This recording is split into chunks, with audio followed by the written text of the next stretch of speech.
知識無界限，詞彙帶你看世界。詞彙幼苗特約，育兒5分鐘。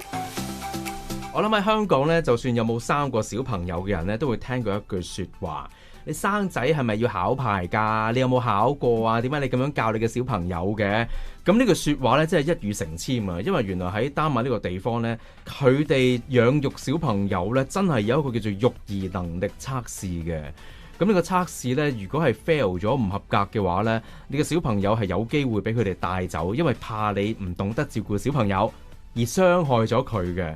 即係就咁睇個出發點呢，我覺得政府都係啱，即係保障翻個嬰兒嗰個安全同埋健康，咁亦都唔需要家長咁頻能啦。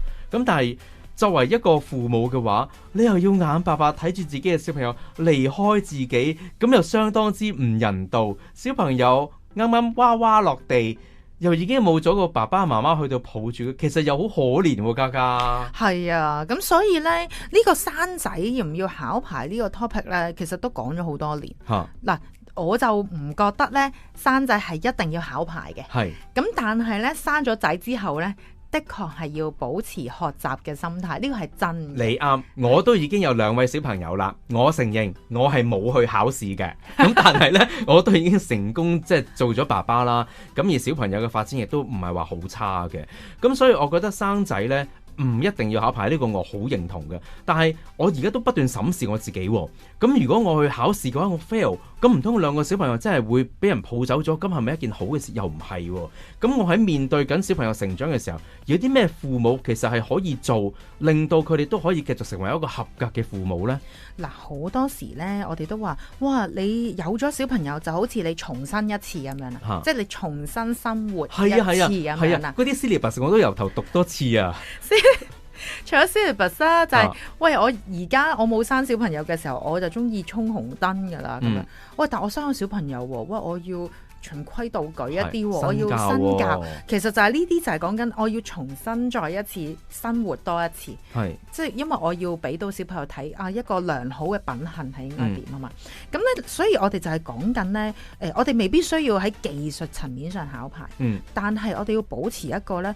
我哋要檢視自己嘅心態你頭先都有講，我要檢視自己即係檢視自己呢邊啲位係做得好，邊啲位做得唔夠好，要懂得呢時刻都去睇下，甚至乎要知道小朋友呢，呢個年齡層嘅小朋友呢，開始我要慢慢放手啦，或者呢個年齡層好細，我需要介入多啲嘅，即係我需要有呢種呢檢視同埋覺醒覺知啊，係啦。咁當然啦，第二呢就係我要多啲觀察到小朋友啲反應同埋佢需要。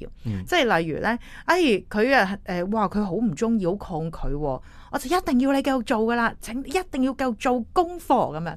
咁個小朋友其實個反應好大咧，其實正正就係話俾你聽，佢好唔願意啦，其實佢好慘啦，佢其實係好痛苦啦。咁我哋理唔理解小朋友嘅需要咧？除咗係我哋要求去做嘅一啲層面上面之外，咁所以了解小朋友需要啦，檢視自己啦，呢2樣嘢都非常之重要。咁如果家長發現自己都真係有啲不足，我真係了解咗件事，我觀察咗佢啦，更加睇到原來我真係有啲嘢做唔到，咁我應該點做呢？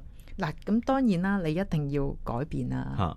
咁呢個改變，如果你唔知嘅，就係講緊你真係要保持求學嘅心啊！你一定要出去問下其他人，了解一下，甚至乎睇下書啦，睇下文啦，睇下片啦，或者真係問下身邊嗰個，即係你嘅另一半。其實有時可能佢講啲嘢呢，都雖然係有啲難聽或者隱意嘅，有時一啲表達方式，但係可能佢講嗰啲嘢咧，正正真係好想幫你嘅，又或者係幫助到你同小朋友嘅關係。有陣時點解會覺得係講痛咗咧？就係因為講中咗啊！的確都係嘅，係啦。甚至乎如果你覺得另一半其實都真係講嘅嘢，你覺得接受唔到，你可以揾專業人士去問噶嘛，係啦。咁所以咧，頭先講嗰3樣嘢咧，你唔一定會考牌，但係3樣嘢一定要知道。